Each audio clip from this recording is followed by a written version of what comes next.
Bab 1073, Mati. Saat ini, pagoda kecil bahkan ingin mati. Karena tidak menyangka bajingan ini akan berteleportasi ke tempat ketua Jennifer ini. Apa yang dia pikirkan? Orang ini ternyata menganggap tempat ini aman. Apa-apaan ini? Ketua Jennifer melirik Sander Ye yang pingsan. Tanpa ekspresi apapun. Di kejauhan, 7 pria lapis baja emas sedang menatap ketua Jennifer. Pria lapis baja emas pemimpin itu mengerutkan kening karena dia tidak bisa melihat tembus wanita di depannya. Tentu saja ini tidak penting. Yang penting mereka jelas-jelas satu kelompok. Dia langsung melambaikan lengan bajunya. Dan area di mana Sander Ye dan ketua Jennifer berada segera menjadi ilusi. Dia akan memusnahkan Sander Ye dan ketua Jennifer sepenuhnya. 1. Ketua Jennifer hanya melihat ke arah pemimpin lapis baja emas dan tidak mengambil tindakan. Biarpun area ruang waktu di mana dia dan Sander Ye berada sudah sepenuhnya hancur dan dimusnahkan. Tidak ada yang salah dengan dia dan Sander Ye. Melihat pemandangan ini, kilatan keraguan tiba-tiba muncul di mata komandan lapis baja emas. Setelah menatap ketua Jennifer sejenak, dia melambai dengan lembut. Di sebelahnya, seorang pria kuat berbaju besi emas berubah menjadi cahaya keemasan dan menyerbu menuju ketua Jennifer. Mata ketua Jennifer tenang. Bibir merahnya terbuka tipis. Mati sana.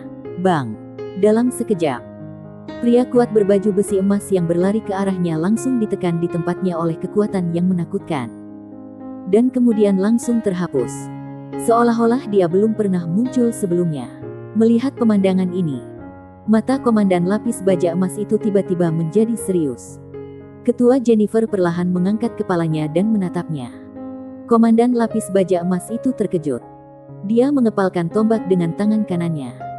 Lalu aura kekerasan keluar dari tubuhnya. Dia bergetar. Lalu melompat dan menikam ketua Jennifer dengan tembakan langsung. Dan kekuatan ribuan waktu tercurah. Dia memutuskan untuk menyerang lebih dulu. Ketua Jennifer menatapnya. Matanya masih tenang. Pakukan. Bang. Komandan lapis baja emas yang bergegas ke depan ketua Jennifer langsung membeku di tempatnya. Dan kekuatan waktu yang tak terhitung jumlahnya yang memancar dari tubuhnya juga membeku di tempatnya. Mata komandan lapis baja emas tiba-tiba menyusut. Dan dia merasa ngeri. Pada saat ini, dia benar-benar menyadari betapa menakutkannya orang di depannya. Tetapi yang membuatnya bertanya-tanya adalah, kenapa ada orang yang begitu menakutkan di alam semesta yang peradaban rendah ini? Dia bahkan bisa menekan kekuatan waktu. Orang kuat lapis baja emas di sampingnya merasa ngeri ketika mereka melihat komandan lapis baja emas ditekan. Salah satu orang kuat lapis baja emas dengan tegas menghancurkan jimat emas. Dan nyala api naik ke langit dalam sekejap mata ke dalam terowongan waktu. Ketua Jennifer memandang ke-6 pria kuat berbaju besi emas dan berkata, "Mati, Bang." Dalam sekejap, 6 prajurit lapis baja emas langsung musnah. Seolah-olah mereka tidak pernah muncul. Melihat pemandangan ini, mata komandan lapis baja emas menyusut menjadi bentuk sulaman. Pada saat ini, dia sangat terkejut. Di saat yang sama, dia sangat bingung kenapa alam semesta peradaban tingkat rendah ini bisa ada master kuat yang menakutkan. Saat ini, mata ketua Jennifer tertuju padanya. Melihat ini, komandan lapis baja emas langsung merasa ngeri dan buru-buru berkata, "Apakah kamu tahu siapa aku? Aku adalah penegak hukum Aula Cahaya. Dan aku menjaga ketertiban waktu. Mati." Begitu suara ketua Jennifer turun, komandan lapis baja emas itu langsung dilenyapkan bahkan tanpa ada kesempatan untuk melawan. Tempat itu tiba-tiba menjadi sunyi. Ketua Jennifer memandang Sander Ye yang tergeletak di depannya. Matanya setenang air. Setelah waktu yang tidak diketahui, Sander Ye perlahan membuka matanya. Dan ketika dia melihat langit biru dan awan putih, dia menghela nafas lega. Akhirnya aman.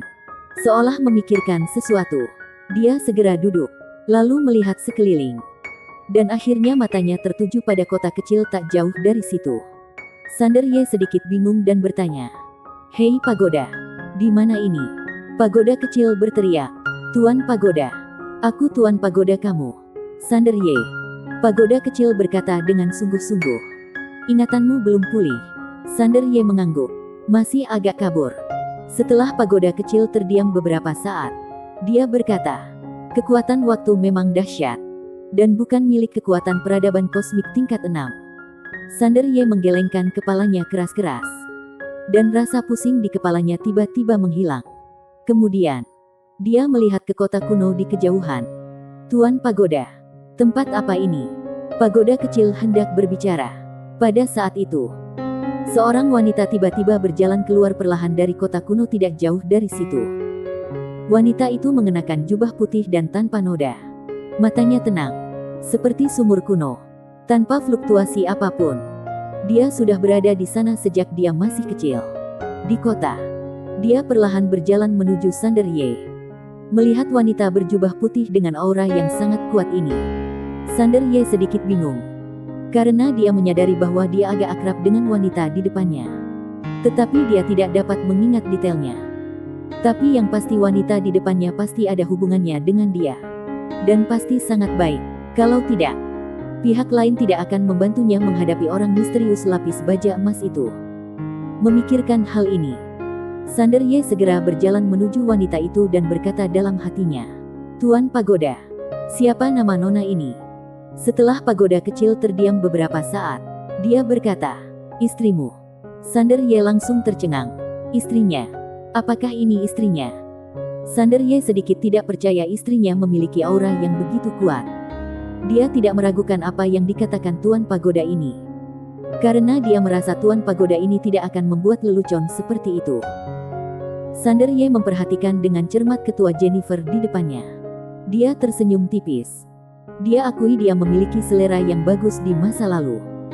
Nona di depannya unik dalam hal penampilan dan sosoknya, tapi auranya sedikit berlebih. Tapi tidak mempengaruhinya.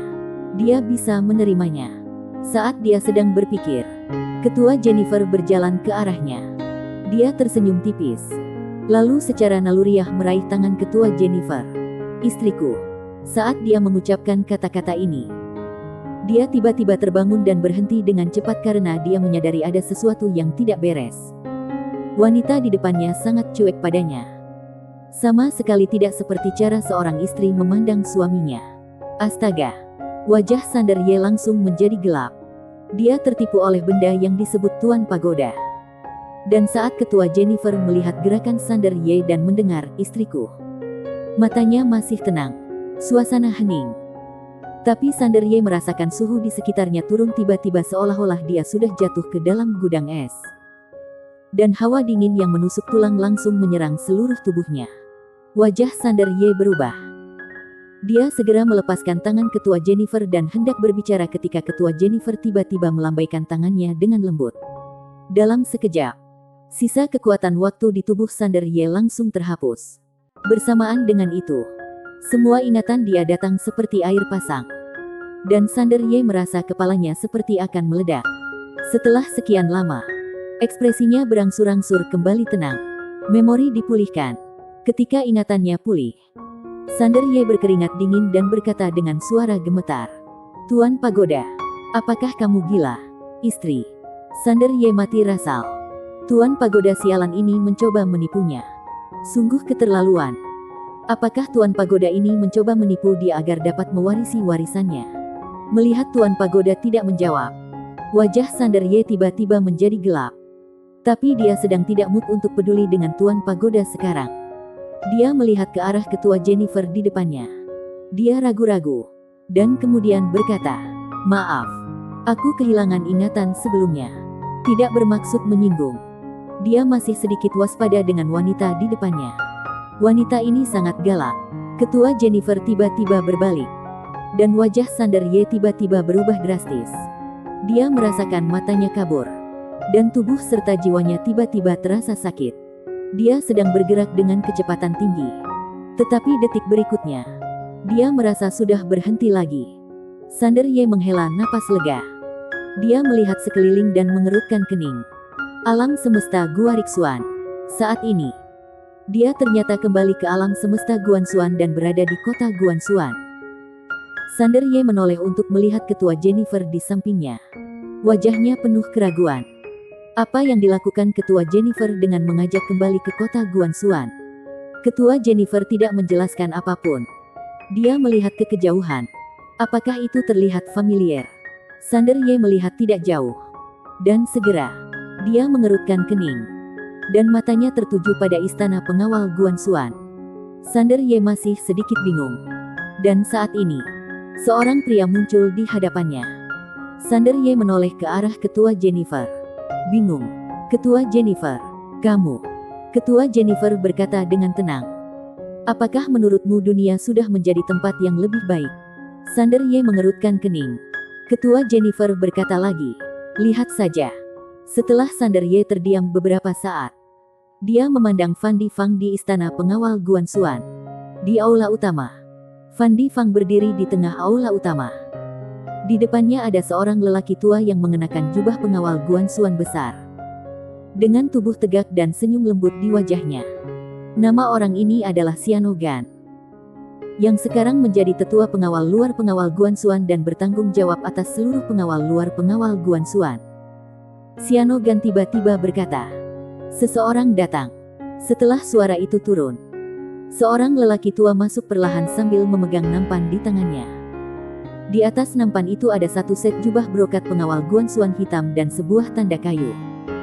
Orang tua itu berjalan perlahan ke arah Fan Difang, membungkuk sedikit, dan berkata dengan hormat, "Tuan Fang." Fan Difang sedikit terkejut. Dia memandang Xiano Gan dan berkata, "Tetua Gan, ini." Xiano Gan tersenyum dan berkata, "Tuan Muda Fang, mulai sekarang, kamu akan menjadi komandan pertama pengawal luar dari pengawal Guanxuan. Selamat." Komandan pertama. Mendengar perkataan Xiano Gan, ekspresi Fan Difang tiba-tiba berubah. Ada 9 komandan pengawal luar Guanxuan. Dan di antara mereka, komandan pertama memiliki kekuatan paling nyata dan dapat mengendalikan 8 komandan di bawah. Komandan pertama setara dengan wakil tetua pengawal luar. Hal terpenting tentang wakil tetua pengawal luar adalah dia pasti akan menjadi tetua pengawal luar berikutnya. Seberapa kuat kekuatan sebenarnya dari para tetua penjaga luar? Ini adalah tetua penjaga luar kota Guanxuan. Dapat dikatakan bahwa dengan satu kalimat, dia dapat dengan mudah menghancurkan keluarga sekte tingkat kecil atau menengah, termasuk keluarga Fang sebelumnya. Fan Difang memandang Xiano Gan di depannya dengan kaget. "Elder Gan, ini." Xiano Gan memandang Fan Difang dan berkata sambil tersenyum, "Kamu masih muda dan menjanjikan. Kamu memang sangat baik. Pantas saja dekan sangat menghargaimu. Mengingat keluarga Fang di Yongsu jauh dari tempat ini. Kami sudah melamar ke akademi untuk mengizinkan keluarga Fang pindah ke kota Guanxuan. Rumahnya sudah dipilih, di sebelah keluarga Nanli. Kalau waktunya tiba, cukup tulis surat dan minta seluruh keluarga Fang untuk datang. Selain itu, akademi sudah mengumumkan bahwa akan ada 3 kuota yang direkomendasikan untuk keluarga Fang tahun ini. Kamu dapat membuat keputusan sendiri. Jangan khawatir. Para petinggi akan membuat pengaturan yang masuk akal sehingga tidak ada yang masalah. Seperti yang kamu ketahui, hukuman keras akhir-akhir ini sangat ketat." Bersambung.